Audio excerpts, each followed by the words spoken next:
أعوذ بالله من الشيطان الرجيم. بسم الله الرحمن الرحيم. نفتتح هذا المجلس بقراءة سورة الفاتحة. أعوذ بالله من الشيطان الرجيم. بسم الله الرحمن الرحيم.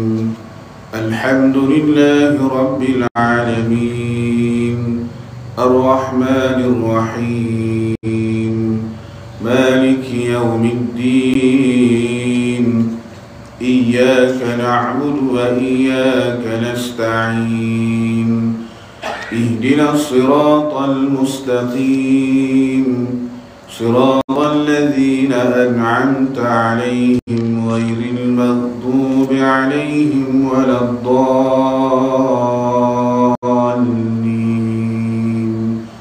آمين. وأحييكم بتحية الإسلام، تحية الإسلام السلام وتحية أهل الجنة. السلام الله عليكم ورحمة الله وبركاته. الحمد لله وكفى والصلاة والسلام على عباده الذين اصطفى وعلى آله وصحبه لمن اهتدى. رب اشرح لي صدري ويسر لي أمري واحلل عقدة من لساني يفقه قولي. قالوا سبحانك لا علم لنا إلا ما علمتنا إنك أنت العليم الحكيم ولا حول ولا قوة إلا بالله العلي العظيم. اللهم لا سهل إلا ما جعلته سهلا وأنت تجعل الحزن إذا شئت سهلا. سهل لنا ويسر علينا، افتح لنا فتوح العارفين ووفقنا توفيق الصالحين برحمتك يا أرحم الراحمين. أما بعد، Al-Fadhil Tuan Imam, Tuan Bilal, pengurusi masjid dan seluruh jemaah sekalian, alhamdulillah kita bersyukur kepada Allah Subhanahu wa taala kerana pada malam ini kita masih lagi diberikan kesempatan dan peluang untuk sama-sama kita datang ke rumah Allah Subhanahu wa taala, yang mana Allah Subhanahu wa taala telah memilih kita di kalangan mereka yang mengimarahkan masjid, mengimarahkan rumah-rumah Allah Subhanahu wa taala, yang sewajibnya kita menjadi orang-orang yang sentiasa menghidupkan rumah-rumah Allah Subhanahu wa taala di atas muka bumi ini. Jadi mudah-mudahan Allah Subhanahu wa taala menetapkan setiap langkah kita ini dan setiap perkara yang kita lakukan di atas ketaatan dalam mentaati Allah dan Rasulullah sallallahu alaihi wasallam. Amin ya rabbal alamin. InsyaAllah pada malam ni kita akan membaca satu surah ataupun tafsir surah Al-Kahfi, fi zilali surah Al-Kahfi, yang kita akan bacakan pada permulaan muqaddimah tentang kitab ataupun tafsir surah Al-Kahfi, yang mana tuan-tuan sekalian, surah Al-Kahfi merupakan surah yang ke-18 daripada turutan 114 surah. Dan surah Al-Kahfi dia bermula dari juzuk yang ke-15 dan berakhir pada juzuk yang ke-16. Dan surah Al-Kahfi ini dia mengandungi 110 potong ayat dan juga 1577 kalimah ataupun perkataan, dan juga mengandungi 6360 huruf di surah ni. Jadi tuan-tuan bayangkan kalau kita boleh membaca suratul Kahfi 6360 huruf ni kali dengan 10, berapa puluh ribu, ratus ribu kali ganda Allah Subhanahu Wa Taala berikan pahala. Sebab Allah Taala mengatakan alif lam mim. Bukanlah alif lam mim satu huruf, tapi alif satu huruf, lam satu huruf, dan mim satu huruf. Maka alif tu Allah Ta'ala berikan dengan 10 kali ganda. Al-hasanatu bi'ashri amthaliha. Satu kebajikan digandakan dengan 10. Maka kalau alif tu 10, lam tu 10, mim tu 10, dah 30. Tuan-tuan bayang, itu baru 3. Yang ni 6,360. Tuan-tuan kali dengan 10. Berapa ratus ribu yang kita dapat pahala kalau kita baca surah Al-Kahfi.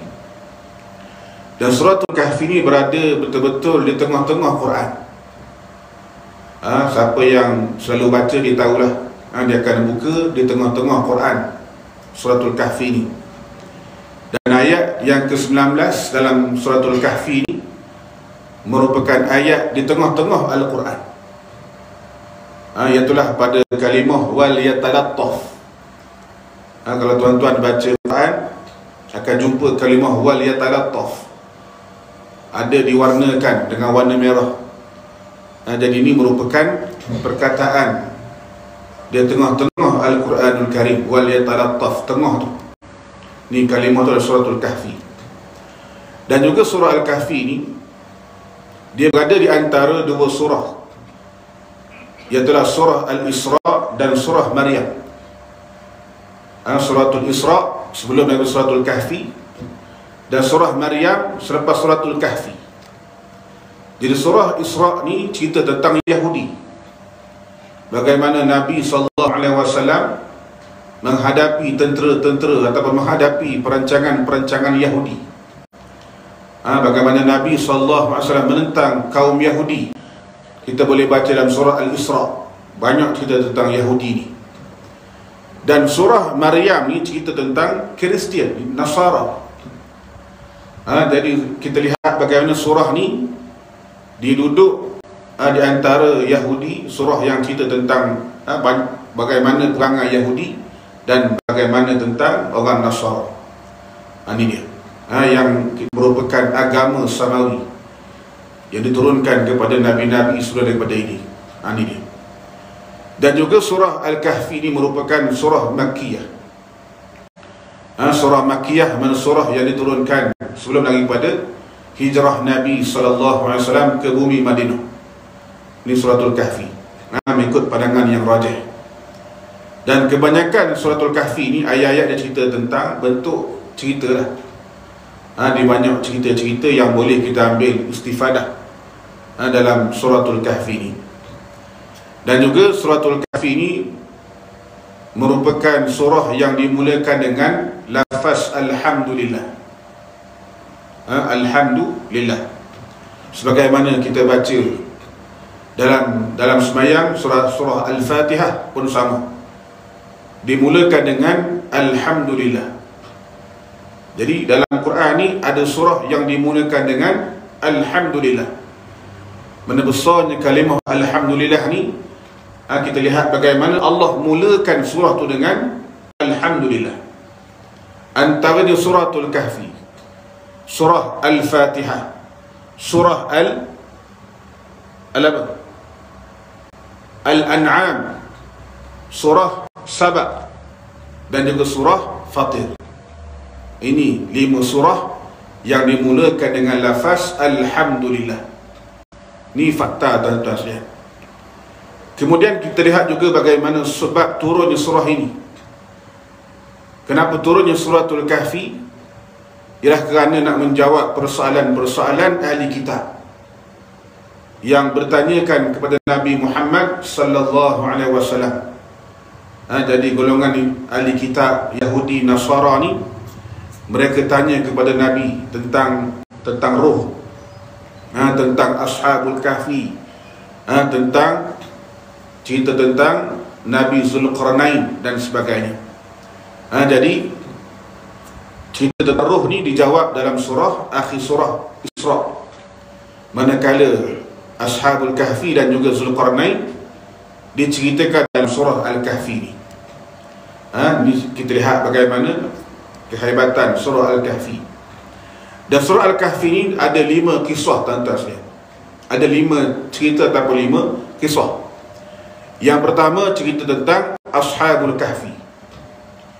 Yang kedua cerita tentang Ashabul Jannataini, pemilik 2 kebun.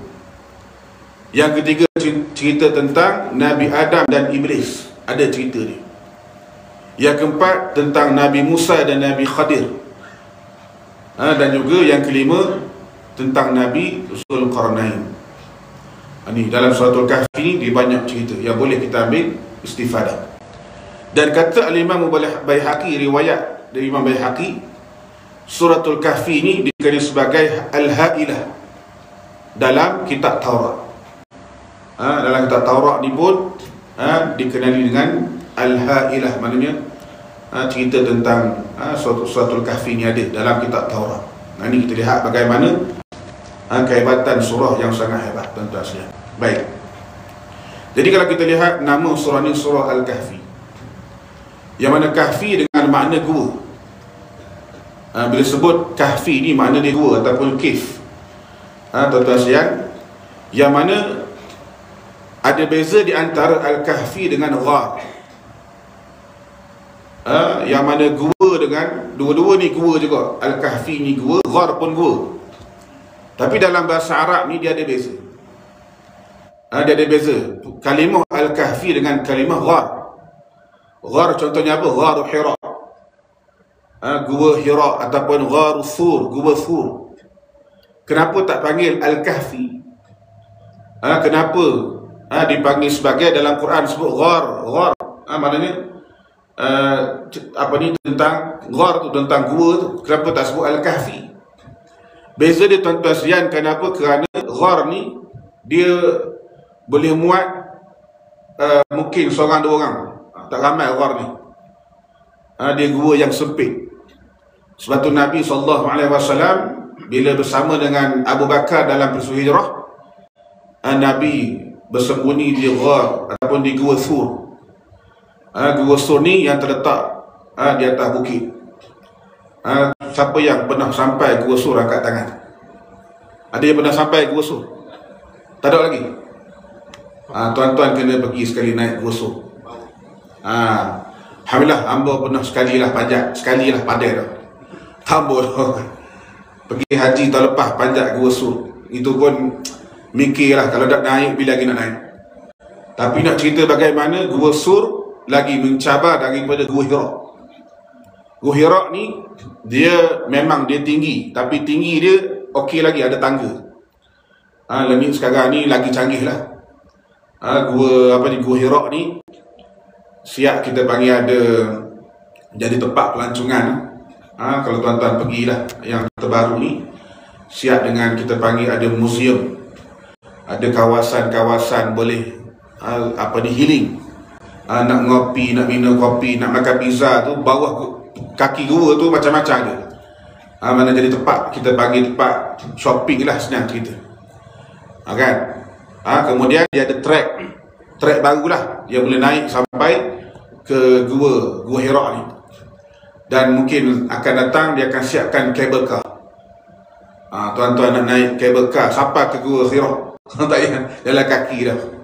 Makin canggih Saudi ni. Naik dengan kabel car ya tuan-tuan sekalian. Jadi itu Gua Hira ni, kalau tuan-tuan pernah sampai, dia boleh masuk seorang 2 orang. Sempit Gua Hira ni, memang sempit. Nabi SAW bila mendapat wahyu yang pertama, Iqra bismi rabbikal ladzi khalaq, Nabi duduk dalam Gua Hira. Dan kita masuk Gua Hira ni boleh nampak tuan-tuan sekalian bagaimana Kaabah. Nampak daripada Gua Hira ni. Ini hebatnya. Tempat yang pertama yang Nabi SAW mendapat wahyu. Jadi Gua Thur pun sama. Jadi Gua Thur ni dia punya perjalanan dia, kalau tadi Gua Hira mungkin dalam setengah jam, lambat mungkin 40 minit sejam. Pasal banyak berhenti daripada banyak jalan. Tapi kalau Gua Hira tuan-tuan sekalian, kalau Gua Thur lagi lama.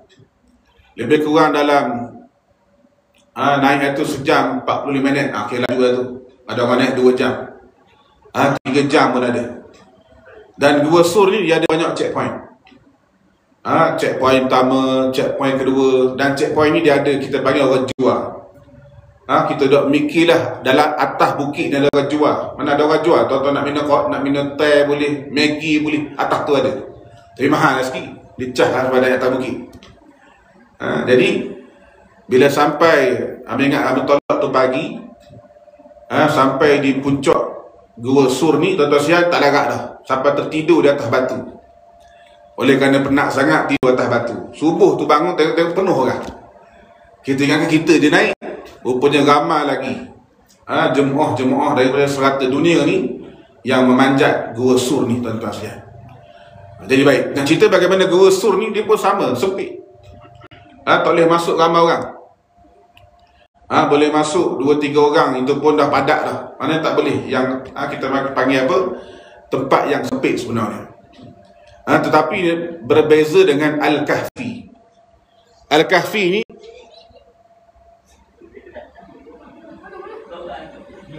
beri Allah.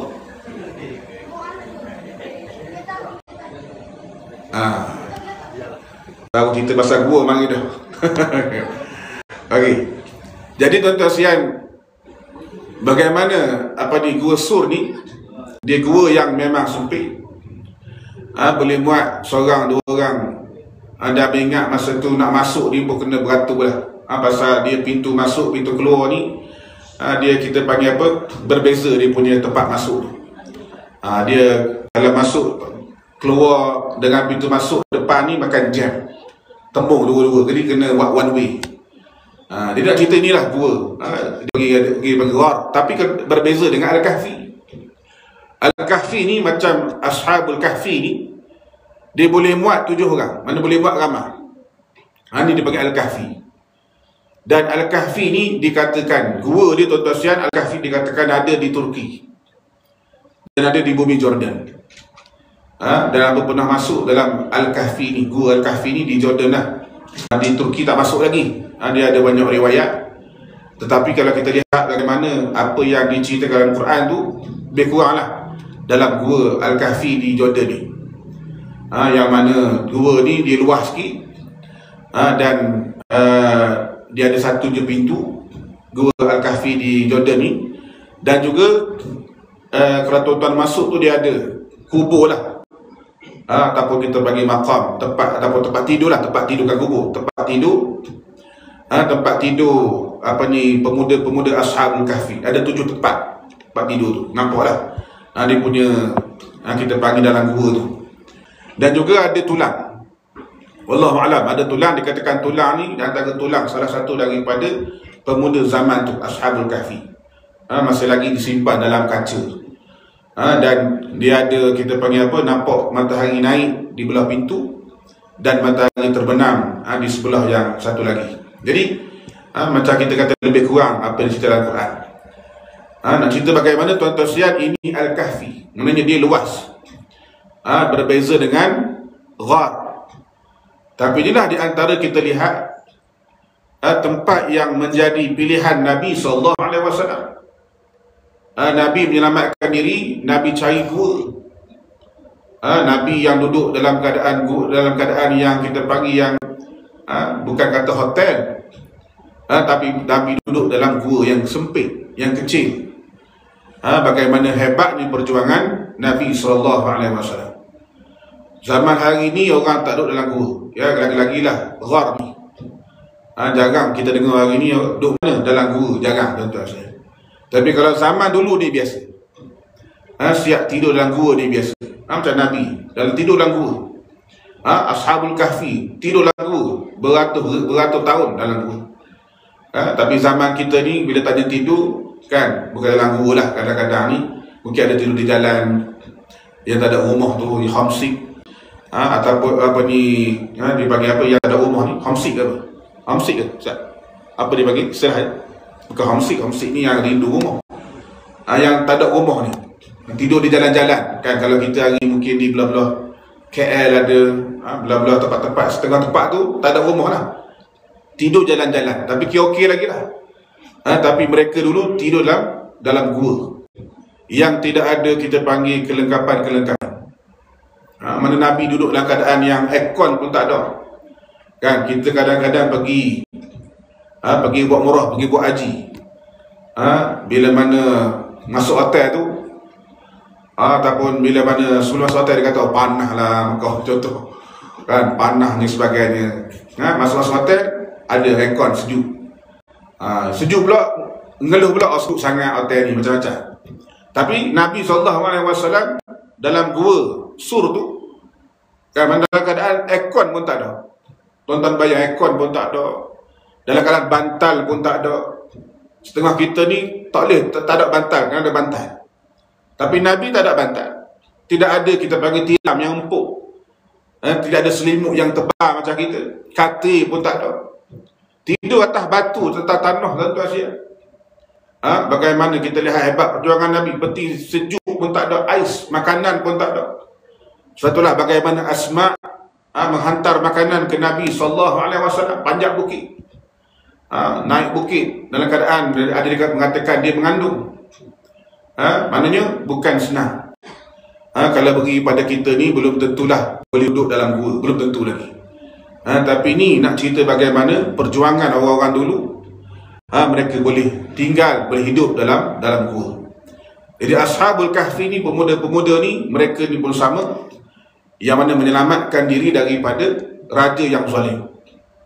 Akhirnya mereka ni masuk dalam satu gua ni, dan tertidur dalam gua ni selama beratus tahun yang Allah Ta'ala sendaki pada mereka. Baik. Jadi tuan-tuan sekalian, kalau kita lihat bagaimana kelebihan Suratul Kahfi.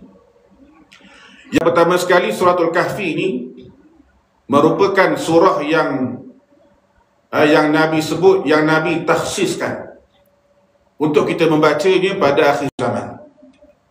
Nabi khususkan surah ni. Jadi surah ni di antara surah yang penting, yang berkira moleklah kita hafal, ataupun kalau boleh wajibkanlah untuk diri kita ni menghafal Suratul Kahfi ni. Yang mana dikira sebagai surah akhir zaman. Kenapa? Kerana kelebihan utamanya menjadi pelindung daripada fitnah yang terbesar umat manusia di akhir zaman, iaitulah fitnah Dajjal. Kita ni dah semakin menghampiri fitnah yang besar. Fitnah yang lain ni telah berlaku banyak dah. Di mana ulama mengatakan fitnah ataupun tanda-tanda kiamat ni yang kecil, boleh kata semua telah berlaku. Boleh kata semua telah berlaku dan masih berlaku. Yang kecil dan pertengahan telah berlaku dan masih berlaku. Yang belum berlaku ni apa? Tanda-tanda akhir zaman yang besar ni belum berlaku. Andai kata berlaku yang besar, mana tunggulah dekatnya kiamat.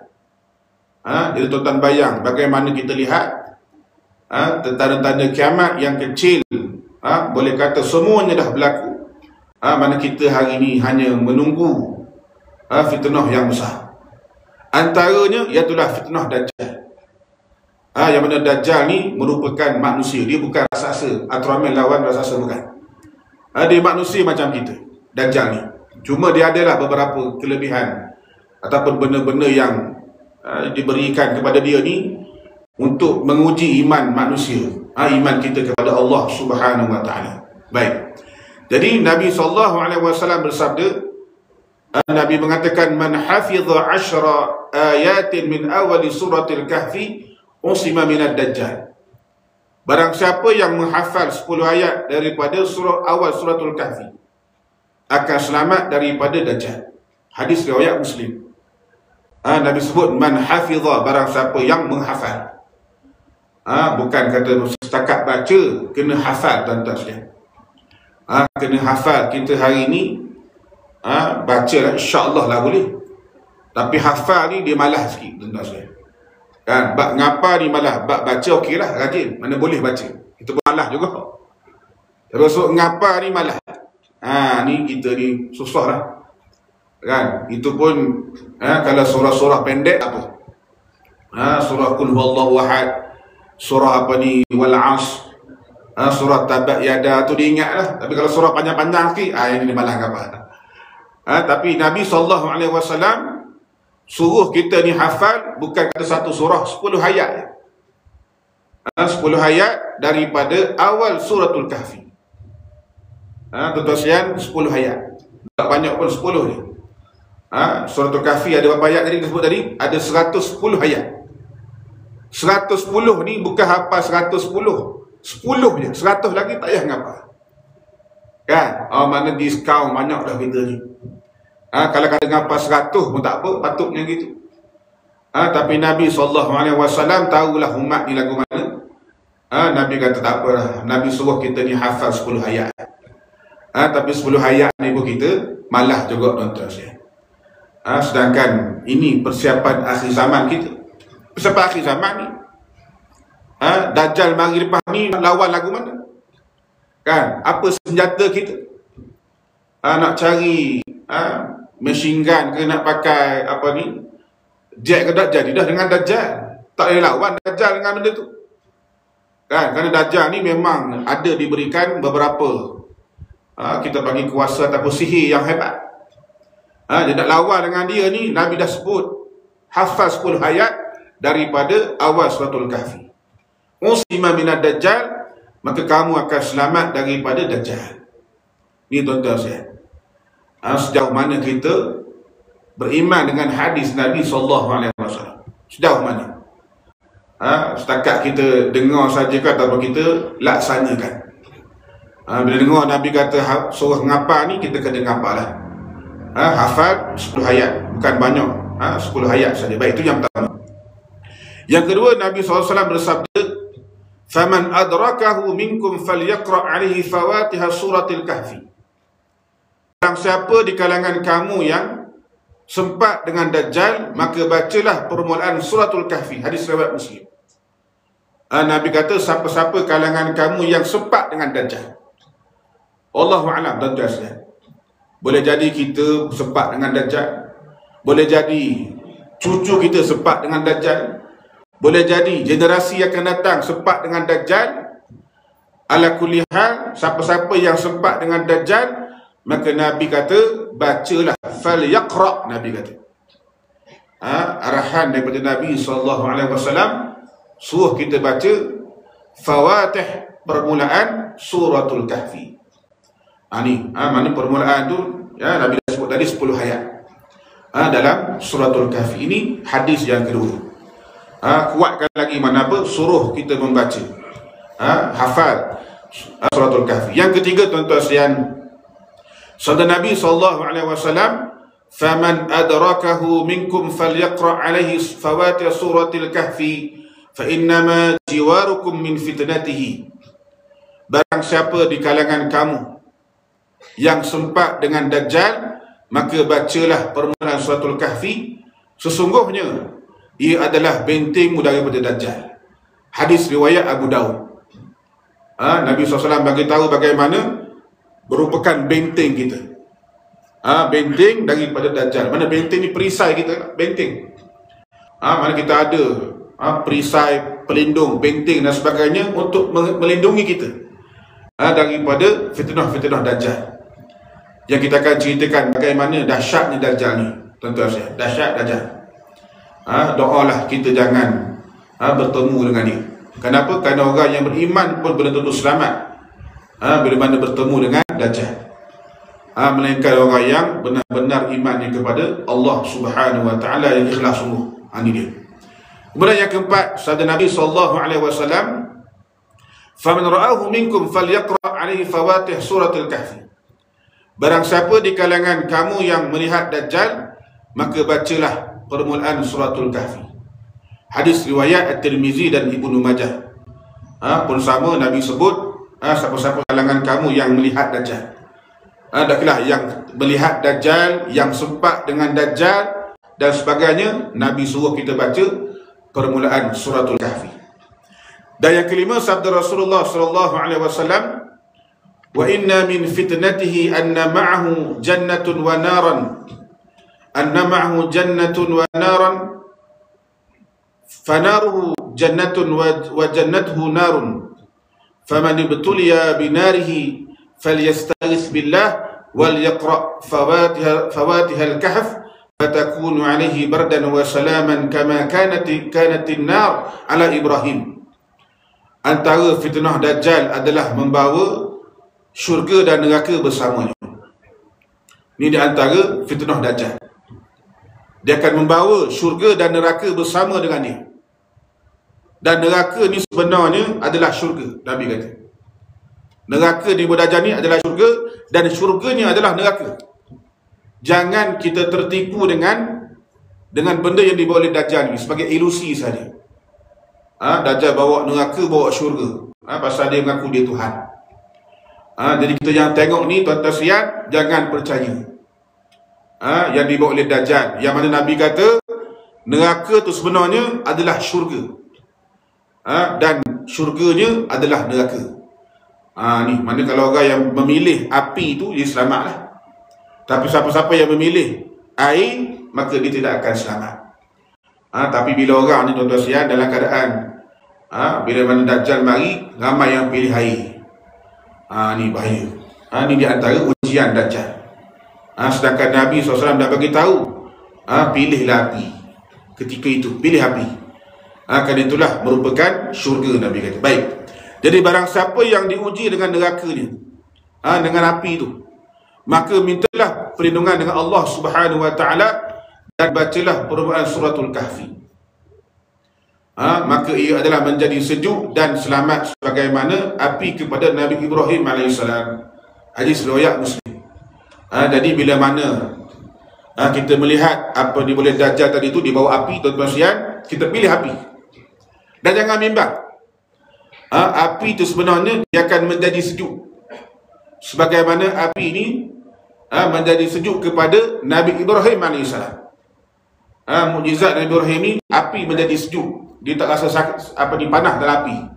Ini Nabi mukjizat Nabi Ibrahim AS. Dan kita juga, tuan-tuan sekalian, Nabi dah suruh bagaimana suruh kita membaca suratul Kahfi. Bila masuk api ni, baca suratul Kahfi. Bacalah permulaan dia, yang mana Allah akan jadikan api ni sejuk. Masuk api tak rasa panah, dan selamat sebagaimana api tadi itu yang kepada Nabi Ibrahim AS. Ni tuan-tuan sekalian. Kan, jadi Nabi dah bagi tahu dah kita hari ni persiapan tu dah. Bila mana Dajjal mari bawa api, bawa air ni, kan, ataupun syurga neraka ni, maka kita nak pilih yang mana? Pilih yang api tu. Kalau tanya hari ni, tuan-tuan berani tak pilih api? Kalau tanya sekarang lah, berani tak pilih api ni? Tak berani. Ni belum Dajjal mari lagi ni. Kalau Dajjal mari lagi tak berani. Hari ni pun tak berani, kan, pasal tengok api ni bahaya. Tapi akhir zaman, tuan-tuan sekalian, kena yakin sungguh dengan hadis Nabi. Kena pegang sungguh-sungguh. Sebab apa? Sebab ini merupakan petunjuk hidayah daripada Allah Ta'ala dan juga daripada Nabi SAW nak selamatkan manusia ni.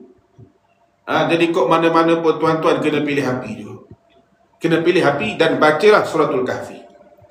Sebagaimana dia menjadi sejuk kepada Nabi Ibrahim AS. Baik.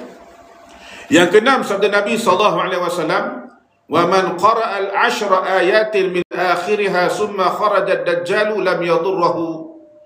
Sesiapa yang membaca 10 ayat daripada akhir surah Al-Kahfi, kemudian Dajjal keluar, maka dia tidak bermampu memudaratkannya. Hadis riwayat Tabrani, Munziri, Dimyati. Jadi tuan-tuan, hadis ni lain sikit. Sebab Nabi sebut barang siapa yang membaca. Tapi walaupun baca ni kan, zaman tu kita belum tentu lagi boleh jumpa lah. Mana nak cari Quran mungkin bimbang masa tu, dalam keadaan takutnya sebagainya. Jadi kita kena hafal lah, membaca dan kita menghafal. Tapi Nabi sebut 10 ayat yang terakhir, 10 ayat yang terakhir daripada suratul Kahfi. Jadi ala kulli hal, tuan-tuan sekalian, kita boleh hafal dua. Tuan-tuan hafal permulaan suratul Kahfi, dan juga boleh hafal 10 ayat yang belakang suratul Kahfi. Sebab ada dua hadis Nabi SAW. Nak molek, tuan-tuan hafal dua-dua. Nak molek lagi, hafal dua-dua. Awal pun hafal, akhir pun hafal. Kan tuan-tuan sekalian, boleh hafal dua-dua lagi baik, permulaan dan perakhiran tu suratul Kahfi. Ni maknanya Nabi SAW bagi kita macam-macam dah peluang ni. Tak boleh nak hafal belakang, depan hafal belakang. Kan? Cuma jangan tak hafal je lah, kena hafal. Ni dia. Ni depan pun malas, belakang malas juga. Susah juga kita dah siap kan. Tengah lagi lah malas. Kalau depan pun malas, belakang malas, tengah lagi malas. Ni dia. Jadi inilah petunjuk Nabi SAW suruh kita hafal 10 ayat yang terakhir daripada suratul Kahfi. Jadi ada 2 riwayat. Yang kedua, tuan-tuan sekalian, suratul Kahfi ini mengandungi cahaya. Dia mengandungi cahaya. Selain daripada benteng daripada fitnah Dajjal, ada hadis yang menyatakan kalimat suratul Kahfi ini sebagai sumber cahaya kepada manusia. Ini hebat suratul Kahfi. Bukan sekadar benteng, bahkan dia cahaya. Dan kata Syekh Imran Hussein, cahaya yang akan memandu manusia melihat kebenaran di akhir zaman. Ini cahaya ni kita nak. Cahaya yang akan memimpin kita melihat bagaimana kebenaran pada akhir zaman ni. Kerana akhir zaman ni tipu dengan benar ni lebih kurang dah hari ni. Sampai kita jadi pening, tuan-tuan sekalian. Zaman kita ni jadi pening dah. Yang mana hak, yang mana batil. Hak batil ni dah capur belaka. Jadi tak tahu mana hak, mana batil. Satu kita akhir zaman ni kena banyak baca doa yang Nabi ajar pada kita, Allahumma arina haqqa haqqa warzuqna ittiba'ah wa arina al-batila batila warzuqna ijtinabah. Ya Allah, ya Tuhanku, tunjukkan kepada kami yang benar itu benar dan berilah kami petunjuk nak ikut yang benar itu. Ya Allah, tunjukkanlah kepada kami yang batil itu batil dan jauhkanlah kami daripada kebatilan itu. Zaman yang kita panggil jauh dengan Nabi ni, yang mana tuan-tuan sekalian, lagi-lagilah zaman kita hari ni jadi campur habis. Bimbang.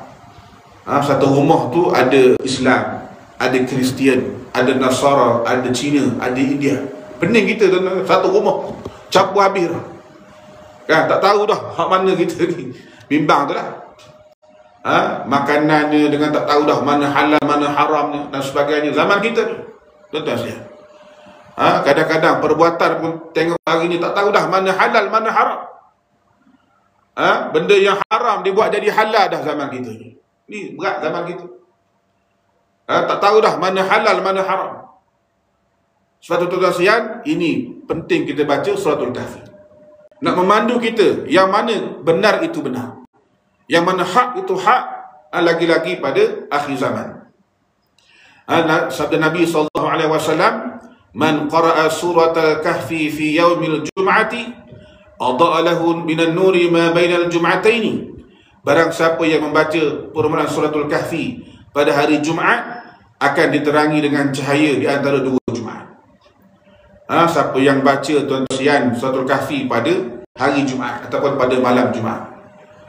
Jadi kita hari ni boleh sekali-sekala lah Tuan Imam ejah bagi baca suratul Kahfi sekali-sekala. Kalau bukan marah baca Yasin tuan-tuan sekalian, tak ada masalah. Yasin pun Yasin kita baca juga. Tapi oleh kerana takhsis ada daripada Nabi SAW, Nabi sebut barang siapa baca suratul Kahfi pada hari Jumaat, maka kita bacalah suratul Kahfi. Tak, kalau tuan-tuan nak baca Yasin malam Jumaat, baca suratul Yasin pada malam Jumaat. Hari Jumaat tu pula baca suratul Kahfi. Tu lagi terbaik. Kan, mana kita baca dua-dua lah, lagi terbaik. Kan? Jangan kita malas lah. Akhir zaman ni kena ngaji sikit tuan-tuan saya. Mana kita baca semua. Yasin pun kita baca, Al-Kahfi pun kita baca. Kenapa? Kerana Nabi sebut akan diterangi dengan cahaya antara 2 Jumaat. Jadi antara Jumaat ni dengan Jumaat akan datang, kita dapat diterangi dengan cahaya petunjuk Allah Subhanahu Wa Taala. Dan yang kedua, Nabi SAW sebut, man qara'a suratul Kahfi yaumal Jum'ah adha'a lahu minan nuri ma baina wa bainal baitil atiq. Barang siapa yang membaca suratul Kahfi pada hari Jumaat akan diterangi dengan cahaya antara dirinya dengan Kaabah. Tuan-tuan sekalian, Allahu Akbar. Ini hebat juga hadis ni. Nabi sebut bagaimana orang baca suratul Kahfi pada hari Jumaat diterangi dengan cahaya diri dia dengan Kaabah. Dapat daripada cahaya daripada Kaabah juga tuan-tuan sekalian. Bagaimana antara dirinya dengan Kaabah tadi itu juga ada cahaya. Jadi kita hari ni kan mana nak kepada cahaya ni. Mana Kaabah ni satu kita panggil tempat yang menjadi kiblat kepada orang Islam. Yang mana kita tawaf sekeliling Kaabah. Banyak kelebihan-kelebihan Kaabah ni. Mana tempat yang mustajabnya doa. Jadi kita baca suratul Kahfi ni ditara dengan cahaya tu. Antara kita dengan Kaabah tu dapat cahaya yang Allah Subhanahu Wa Taala berikan pada kita. Tuan-tuan, baik, tu yang kedua lah. Yang ketiga, Nabi sebut man qara'a suratul Kahfi fi yaumil jum'ah sata'a lahu nurun min tahti qadamihi ila inani as-sama' yadhi'u lahu yaumal qiyamah wa ghufira lahu ma bainal jum'ataini. Barang siapa yang membaca suratul Kahfi pada hari Jumaat akan diterangi baginya cahaya daripada bawah kakinya ke puncak langit pada hari kiamat. Allah Akbar. Tuan-tuan, diterangi cahaya apa cahaya dia ni daripada bawah kaki lagi. Min tahta qadamihi. Di bawah tapak kaki dia sampai ke puncak langit pada hari kiamat, tuan-tuan. Hebatnya surah ni. Mana surah yang kita panggil memberikan cahaya kepada kita. Dan juga Nabi kata, wa ghufira lahu ma baina jum'ataini, diampunkan dosanya di antara dua Jumaat. Allahu Akbar. Dua Jumaat, tuan-tuan, diampunkan dosa kita. Syarat dia apa? Kena baca surah Kahfi lah. Ini kena baca semualah. Tak boleh baca separuh, kena baca semua. Nak dapat kelebihan ni, Nabi suruh kita baca satu surah Al-Kahfi. Jadi mudah-mudahan tuan-tuan, insya-Allah kita dapat membaca dan menghafal suratul Kahfi ni, dan insya-Allah kita akan ada peluang kita akan bacalah tafsir suratul Kahfi untuk sama-sama kita memahami lagi tadabbur surah ni, bagaimana hebatnya surah ni yang menjadi benteng perisai kita pada akhir zaman. Wallahu alam. Jadi jika diizinkan oleh Allah Taala, kita akan sampai kuliah yang akan datang, dan insya-Allah mudah-mudahan Allah Subhanahu Wa Taala memberikan petunjuk kepada kita dengan kita mengamalkan surah-surah yang disebut dalam Al-Quran ini. Aku qauli hadza wa sallallahu alaihi wa lakum wa billahi taufiq wal hidayah. Wassalamualaikum warahmatullahi wabarakatuh. Kita tangguh dengan tasbih kafarah dan suratul Asr. Subhanakallahumma wa bihamdika asyhadu an la ilaha illa anta astaghfiruka wa atubu ilaik. Bismillahirrahmanirrahim. Al-'asr innal insana lafi khusr illa alladhina amanu wa 'amilus salihat wa tawassaw bil haqq wa tawassaw bis sabr. Bismillahirrahmanirrahim. Alhamdulillahi rabbil alamin. والصلاة وتم التسليم على سيد المرسلين وعلى آله وصحبه أجمعين. اللهم أعنا على ذكرك وشكرك وحسن عبادتك. ربنا آتنا في الدنيا حسنة وفي الآخرة حسنة وقنا عذاب النار. وصلى الله على سيدنا محمد وعلى آله وصحبه وسلم والحمد لله رب العالمين. تقبل الله منا منكم.